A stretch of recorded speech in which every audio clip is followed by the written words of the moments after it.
Nova Bookbox, le jukebox littéraire de Radio Nova.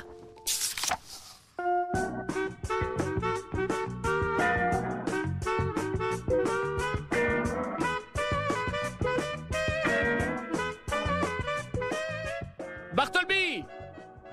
Bartleby! Dépêchez-vous, j'attends! J'entends le lent crissement des pieds du fauteuil sur le sol nu et il apparut bientôt au seuil de son ermitage. « De quoi s'agit-il » demanda-t-il avec délicatesse. « Les copies! Les copies! Nous allons les collationner ici même !» Et je lui tendis le 4e quadruplicata.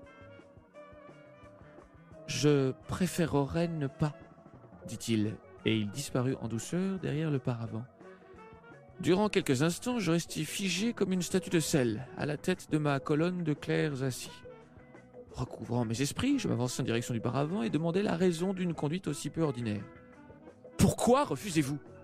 « Je préférerais ne pas.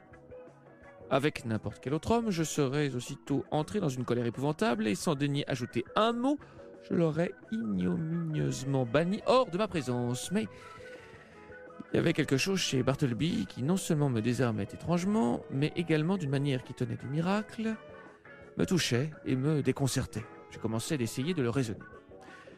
Ce que nous nous apprêtons à collationner, ce sont vos propres copies. Nous vous épargnerons du travail, puisqu'une seule collation vaudra pour vos 4 copies. C'est l'usage commun. Tout copiste est tenu d'aider à collationner sa copie, n'est-ce pas vrai ? Avez-vous quelque chose à dire ? Répondez ! Je préfère ne pas, répliqua-t-il sur un ton flûté.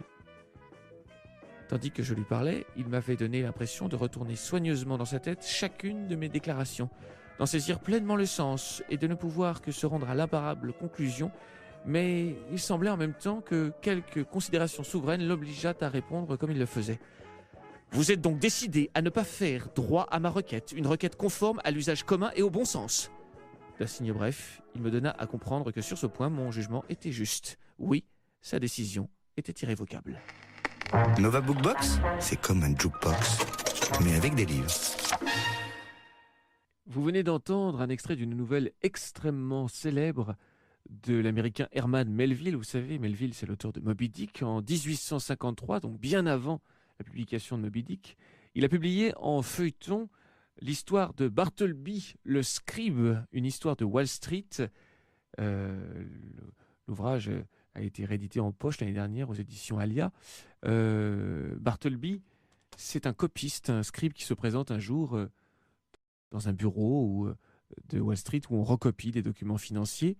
Il intègre une équipe. L'histoire est racontée depuis la perspective, le point de vue de son chef, celui qui l'a employé. Et à un moment, il se rend compte que même si Bartleby est quelqu'un d'extrêmement fiable, qui fait toujours très bien son travail, c'est le premier arrivé, le dernier parti, il y a quelque chose qui cloche. C'est-à-dire qu'à chaque fois qu'il lui demande de faire quelque chose de plus, de travailler un petit peu plus que ce que sa charge, ce pourquoi il a été embauché, il répond toujours la même phrase sibylline: « Je préférerais ne pas. Je préférerais ne pas. » Et pendant les 84 pages que dure l'histoire, son patron alterne entre des moments de colère où il se dit « Mais comment ose-t-il ne pas... C'est une preuve de bon sens, on est là pour se serrer les coudes, il faut filer des coups de main, voilà, faut faire un petit peu plus, mon gars, c'est normal, ça fait partie du jeu. » Et à un moment, il est perplexe, il est complètement perdu, il se demande « Mais pourquoi réagit-il comme ça? Qui est cet homme ?» Et je vais faire quelque chose de terrible. Je vais vous raconter, non pas comment ça se termine, mais une rumeur qu'on apprend à la fin de l'ouvrage, une rumeur qui explique le comportement. Déjà, peut-être que vous l'aurez oublié de demain, cette rumeur, donc sais pas vraiment un spoiler. Et puis, quoi qu'il en soit, bon, le texte est sorti en 1853, donc vite fait, spoiler. Hein. À un moment, le narrateur explique qu'il entend une rumeur le concernant qui expliquerait peut-être sa propension à toujours dire « je préférerais ne pas ».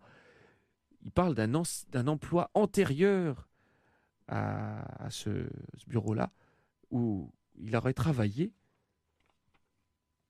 je cite, dans le département des lettres de rebut de Washington. C'est-à-dire son métier, c'était de détruire les lettres qui ne sont jamais arrivées à leur destinataire. C'était par charretée entière qu'on les brûle, ces lettres, tout au long de l'année.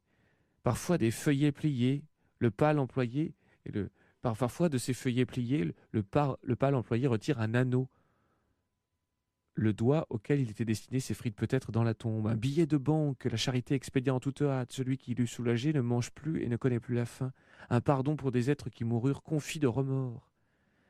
En fait, il se dit que ces messages de vie, ces lettres courent maintenant vers la mort, d'avoir été celui qui détruit ces lettres qui n'ont jamais atteint leur destinataire, ça l'a peut-être marqué, traumatisé au point qu'il en vient à reconstituer toute action. Et en fait, philosophiquement, je trouve ça très très fort, cette fin qui ressemble pas du tout à... Enfin, cette dernière page, qui n'est pas la fin de l'histoire. Au moins, je ne vous ai pas dit comment ça se termine pour le personnage.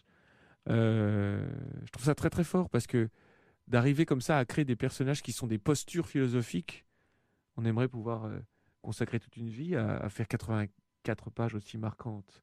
Tout de suite, voici quelqu'un qui préférerait faire quelque chose